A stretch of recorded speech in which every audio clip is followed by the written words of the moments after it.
Coming up on this edition of This is Jersey, we have James Fiorentino, a nationally renowned artist, here to talk about his baseball art, his memorabilia, and some of his wildlife. We'll be back right after this.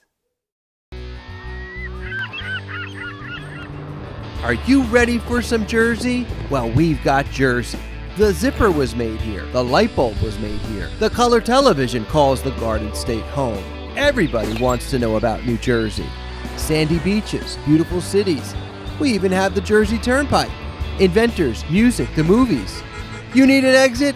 We got them too. You want Jersey? This is Jersey.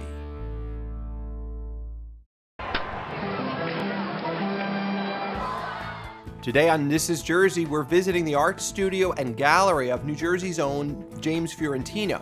James is an acclaimed painter and illustrator who is best known for his sports-related artwork, specifically the paintings of baseball players. A player himself for Drew University, James's work has been noted for its depiction of the true sweat and grit of the game, and his portfolio is filled with some of baseball's biggest names, including Yogi Berra, Cal Ripken Jr., and Derek Jeter, just to name a few.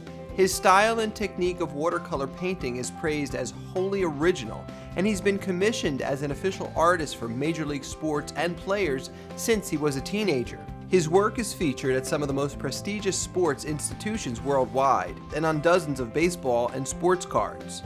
In addition to sports art, James also enjoys creating everyday life images, nature and wildlife paintings, and more recently, neo-expressionist paintings. Today, James gives us a look into his beautiful world of art and sports. So James, how did this all start for you?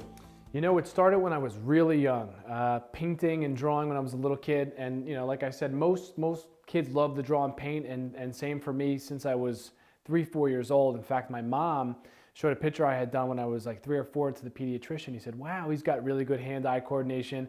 So it was something I think was born within me, obviously encouraged by my parents. But you know, by the time I was 8 years old, I was already starting to take private lessons. So I was drawing everything that I loved at 6 and 7 and 8, developed my skill, and just fell in love with watercolor. So really from 8, 9, 10, 11, 12 years old, all at that young age, I was doing a lot of artwork. And by the time I was probably 12, 13 years old, when I started doing a lot of sports art, and it really started to evolve, and obviously, the Baseball Hall of Fame, which a lot of people know about. I had a painting in the Hall of Fame at 15 and became the youngest artist. The year before, I met the great Joe DiMaggio, had him sign a painting, and this is all around, you know, 13, 14, 15 years old. So my career was really starting to take off, and I think obviously starting at such a young age, starting at 8, taking lessons was a big help for my career. Did you ever get in trouble taking or drawing pictures in school? I never got in trouble drawing pictures in school, but it's funny, now I see like teachers from years ago when I was little, like kindergarten teachers, and they kept all my artwork. And so I guess they obviously saw how advanced I was at that young age, thinking that I was going to be an artist down the road, and they kept a lot of my stuff. But I do remember my mom saying if we went somewhere, I would have to grab my sketch pad or a coloring book and always be doing something with art. I know you have a fondness for the Yankees. Tell me about your connection. Grew up a Yankee fan, certainly passed on to me the Yankee tradition. Being a 14-year-old kid and meeting the great Joe DiMaggio was unbelievable, but I always had, I was telling somebody recently, I've always had this passion for the historical aspect of baseball. Tradition, the older guys. I was more into guys I had never seen before, like Babe Ruth, like Joe DiMaggio. So to meet DiMaggio at 14, and he said, oh, I love your painting, and I met him a few times, and he wanted to do a project with me, was like unbelievable. And then through the years, you know, meeting Mickey Mantle and the great Yogi Berra, who I became friends with, guys like Phil Rizzuto, to Mattingly, to obviously guys like Jeter. And all these different players over the years, Mariano Rivera. And so, you know, being able to paint pictures of them, paint for them, for their events, you know, I get to develop these relationships. So as a fan, it is pretty cool to have that opportunity. How was it like for you as a young kid going to school and then after school doing all these great things with the great baseball players? It was definitely unusual and unique for, you know, peers to see me, especially I was doing a lot of TV stuff too at that time, and my work was starting to get showcased all around the country in newspapers, magazines, and was always very fortunate enough to be able to get on a lot of those TV shows. So, so to go to school and be a regular kid and, you know, playing sports and playing baseball, and then to go home to paint and do all these special projects was really amazing. at the time wasn't really processing it all, but to think back to say, wow, I was painting Cal Ripken Jr.'s official artwork when he broke the streak. I painted Ted Williams' 20 greatest hitters that he had chosen for his museum. And I'm doing all this, I think that was a junior year of high school. And so to be thinking of doing all these projects in my parents' house and going to school like every other kid, I think my story has always been intriguing for people. I mean, I paint in watercolor, and the way my style of watercolor is very unique. So a lot of people have always said there's a lot of soul in your paintings. And obviously my paintings go well beyond sports, with painting everyday life and presidential, all types of people. But a lot of people have always said they see that grit and that sweat in the athletes. And I think a lot of players also like the fact that I played baseball, I played sports, especially baseball. I played in baseball, played at university, so I have a passion for the game. And I think knowing sports and knowing the game certainly, may help in the way of painting that. But I think like in any business, and especially art, people have to like you as a person as well. I've had clients who have bought my work for the last 20 years, and I think that's not only because they like my work, but they like me as a person. And I see behind you have a Yogi Berra collection. Tell me about that piece. This painting meant a lot to me. I painted this original Yogi last year, 2015, and I've probably painted, I bet you, close to 20 originals of Yogi over the years. But this painting meant a lot because this was done after Yogi had passed away, and we wanted to think of a way to capture his life and how incredible he was as a ball player, of course all that he had done outside of baseball. And I had this original painting along with 20 other Yankee paintings I had done that were all showcased at the Yogi Berra Museum. And I've felt so honored to have my work at the museum. I've had a couple solo shows there. So to have this big collage of Yogi that I had done, and it was so meaningful a month after Yogi had passed away, really meant a lot to me. And I see you have Derek Jeter here as well. Yeah, one of the most popular players, as you can imagine, for me to paint is Derek Jeter. Especially Yankee players, but Derek, of course, being one of the most popular Yankees of all time, and happened to play in this wonderful era over the last 20 years of guys who've been collecting my work. And yeah, I've had the opportunity to meet Derek many times, and again, probably paint, over maybe 20, 30 originals on Derek over the years. Everything from when he first started out as a rookie, to when he retired, to his last hit at Yankee Stadium, which is one of my favorites. I did this huge painting of him. Literally getting that last hit, which was very magical and story-like, like his career. So yeah, to be able to depict him over the years and follow his career has been really great for my art. Do you go to the games and create the image from that, or do you do it from pictures? I create everything from pictures, but I do go to the games. I take my own images sometimes. I do get ideas in my head that I'll come home and sketch sometimes. You don't get a lot of time with these players because they're very busy, but I do get to meet them beforehand a lot of the times, and certainly if I'm lucky enough, I'll get images from them, or they'll tell me, hey James, I want to look in a certain way, or I like this image of me. So a lot does go into planning on doing an original painting, and especially now as I've gotten older, trying to figure out what's the most unique type of shot of some of these guys, something like you've never seen before, like the one we were looking at here of his back turn. It's just not your typical image you see of Derek. So who was your big star when you were a kid? Yeah, so I was in college by the time Derek started out, but Don Mattingly was definitely my Jeter of that time. And to me, Mattingly was like a god, going to the games 84, 85, 86 when I was younger, and watching Don Mattingly was unbelievable. It was the start of really me wanting to collect and getting into baseball and playing in Little League. And one of the stories I like to tell people is, this guy's my hero growing up, and I had an opportunity to meet him many times, one of which I painted his actual retirement piece, which was on the cover of Yankee magazine. So to be able to have this guy as my hero and paint this image that was all over the stadium was unreal. And then later on, seeing him at the Ted Williams Museum, where I had painted him as a part of the Ted Williams program, he's being inducted, and he spots me and says, hey James, how you doing? I said, I couldn't believe it. I told my wife, I said, this is unreal. Don Mattingly is saying hi to me. And so that's the kind of stuff that just blows my mind even still today. Tell us about the Ripken image. Yeah, so after the Baseball Hall of Fame stuff and the Ted Williams artwork, I think having that sort of in my portfolio by the time I was 16, 17 years old was probably what really, allowed me to get this Cal Ripken Jr. job. It so happened that growing up in Middlesex, there was someone in that area that had the opportunity to have an artist paint this picture. And Ripken's people saw my artwork that I had previously done, and said he is the guy to do this. So I became the official artist of Ripken Breaking Gehrig Streak, which was unbelievable. And this was my senior year in high school. So at that time, I'm about to play baseball at Drew University, play college baseball. I'm doing all these projects. And when I got to do this historical event, which became really national news, it was so much beyond baseball and sports. It became this guy who was playing every day for this long amount of time. And ABC World News and Dick Schaap to CBS This Morning to New York Times, everybody started to do stories on me. And I think that's really where my career started taking off from a national perspective, and people contacting me from all around the country, and Ripken being the biggest one. Interesting. You know, I have to take a break. When we come back, I want to continue to talk about your series and other things you're doing. We'll do that when we come back. Thank you so much for joining us. We'll be back right after this.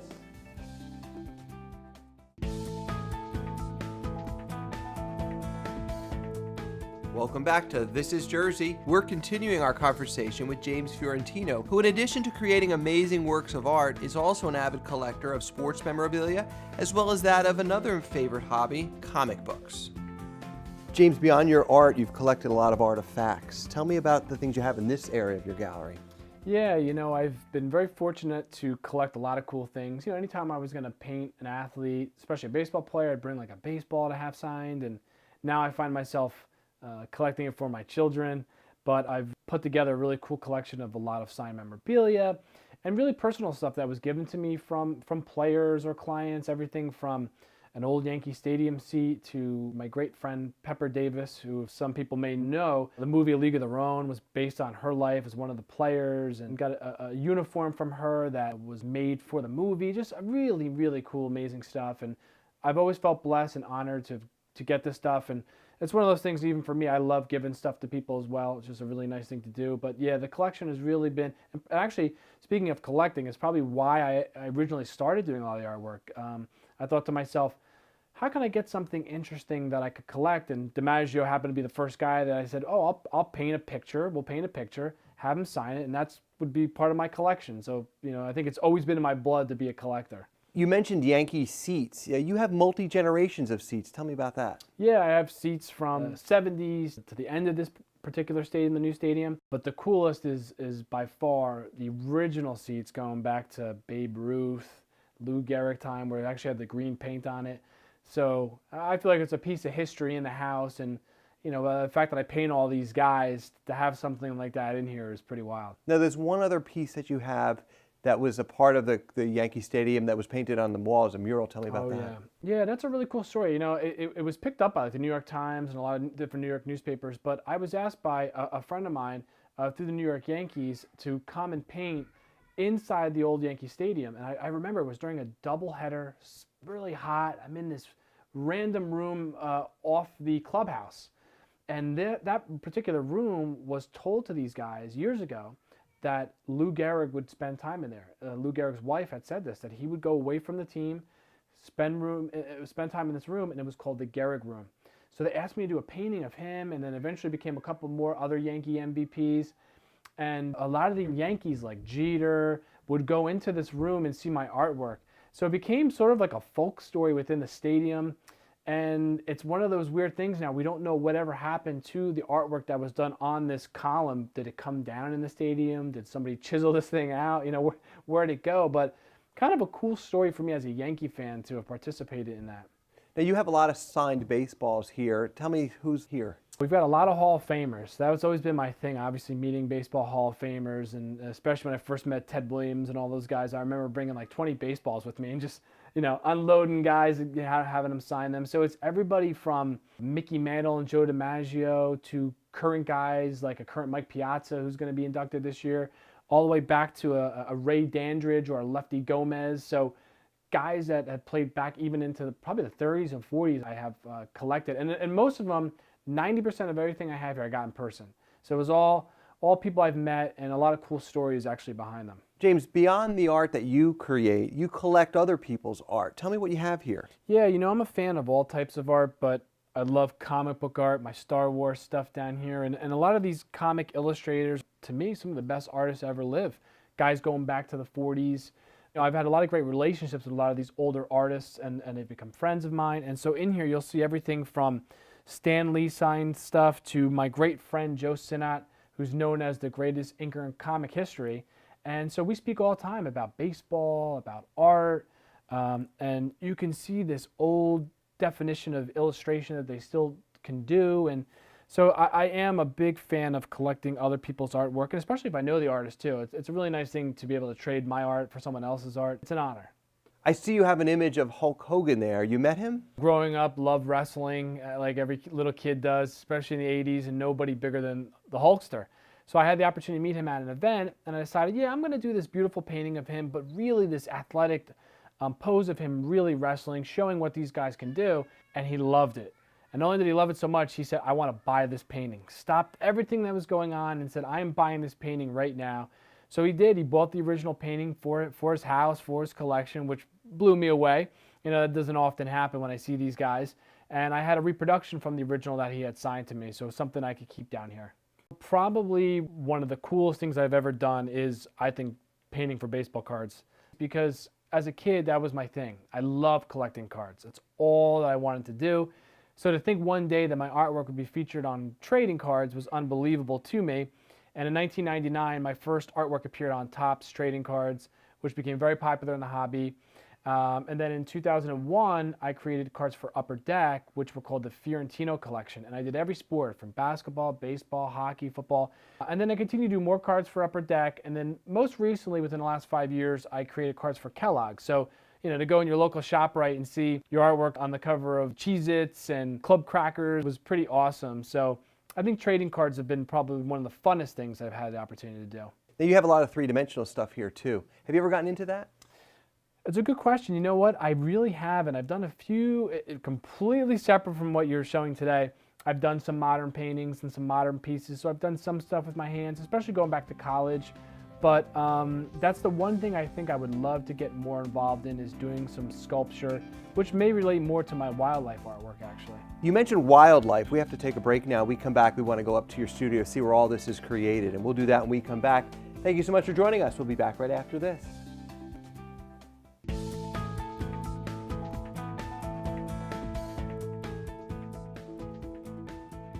Welcome back to This is Jersey. We're here with James Fiorentino, and we're about to enter his studio where he brings his art to life. So this is where you work, huh? Yeah, it is a pretty cool space, and I always joke around that I can roll out of bed and come right to work. And, you know, I really try to keep it like a 9-to-5 job. I wake up, I start checking my email, and, you know, come into work when I have an opportunity, and, you know, try to make it that 9-to-5 job, because I do have a lot of commission work, which is, you know, a really great thing as an artist. You know, when I get a chance, I do paint things that I love or I want to do or experiment with. But to have so many commissions, you know, and deadlines, you know, you have to really be disciplined to come down here and work all the time. Can you let our viewers know what parts of this puzzle are all about?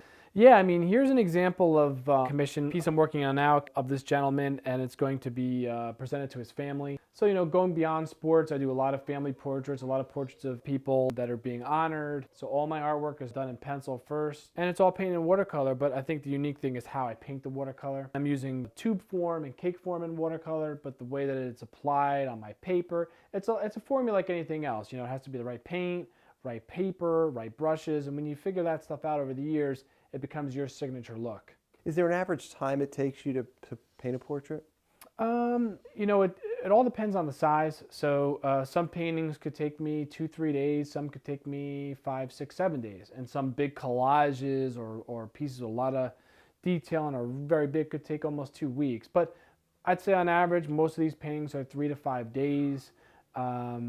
And I'm going to say, again, if you're painting in that 9 to 5 range, sometimes a little bit less, you know, that's how many hours. So there is a lot of hours into it, but the fact that I paint in watercolor makes it very quick. So you have to be very quick with the way you paint and the way that you put everything down, which makes the whole process go faster. One of the cool events I have this year is the 70th anniversary of Jackie Robinson getting his first professional hit, which happened to take place in Jersey City, New Jersey. It was actually at Roosevelt Stadium, and I'm having an art show at City Hall in Jersey City, April through May, and it's of all different New York baseball paintings that I've done, including some Jackie Robinsons, one of which is the actual hit when he came home, which to me has got to be one of the most historical moments, because you see him shaking the hand of this white ball player. So for that to happen in 1946, 70 years ago on April 18th, to happen in Jersey City that day is pretty historic. So I wanted to be a part of it. It's going to be an amazing event. So I know you have a big wildlife expo coming up. Tell me about that. One of the things I've been concentrating on is wildlife in my nature artwork, which started almost 8-9 years ago, but in the last 4 to 5 years, I've been concentrating more on doing paintings of nature, of wildlife, and in this project, concentrating on wildlife in New Jersey, and really showcasing endangered species, threatened species in the state, which, from a show perspective is both educational and great as an art show. I'm doing paintings of animals from all different types of species, from, let's see, turtles, the eastern box turtle, to the little brown bat, the bobcat, to even humpback whales, which most people probably don't realize that we have these whales off the coast of New Jersey. People are going to see these beautiful paintings and say, wow, these things actually are New Jersey, and how can I help? And I've partnered with Conserve Wildlife New Jersey to do this traveling art show. So I'm really proud of it. I'm really proud of what we're going to do with it. It's going to start at DNR Greenway Land Trust in Princeton in the fall. It will then go to Studio 7 Art Gallery in Bernardsville, New Jersey, then on to the Great Sal Magundy Club in New York City for a few weeks. We've already got a great amount of places that it's going to begin the show, and probably one of the most proudest types of events and projects I've gotten to work with in a long time. Now, is this a fundraiser for them?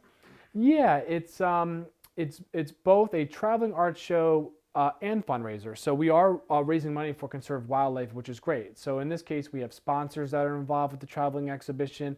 We have ways where you can donate directly to Conserve Wildlife, certainly find out how much they do, which is amazing. And certainly by people purchasing some of the stuff, some of the proceeds will benefit Conserve Wildlife. So again, it's like education about the animals, about what Conserve Wildlife does, and certainly about all the artwork that I do. I know you have a relationship with former Governor Tom Kean. Tell me what you work on with him. My first opportunity to meet Governor Kean was actually when he was my president. And he was president of Drew University when I went there, went to school there.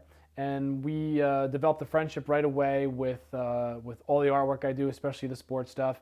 And now recently with all the wildlife artwork I do, and being a trustee of the Raptor Trust of New Jersey and his connection with the Raptor Trust, and really caring about the wildlife and the environment in the state of New Jersey. So I asked him if it would be an honor for him, for me to have him do the foreword to the book on this show. So to have Governor Kean involved in any way, and to to be a part of this project like that is amazing.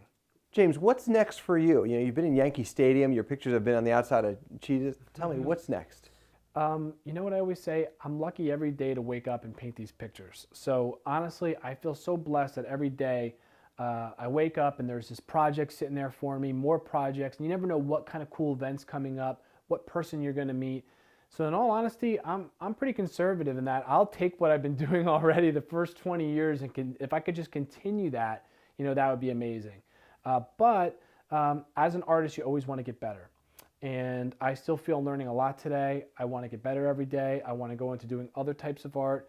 I certainly want my watercolor to really become well known for the style that I paint in, and really start doing more everyday life stuff. I'm so inspired by guys like Andrew Wyeth. So my nature artwork, portraits of everyday life, just really expanding that side of my art. And I think as I get older, I get maybe more mature in the way that I want to paint. But certainly the sports will always be there, and the wildlife and nature art's been a big part right now. So if I can continue all that, I'll be very, very happy. Great. Well, good luck in all that you do. Keep up all the great work. Thank you. And thank you for watching. We'll see you again next time.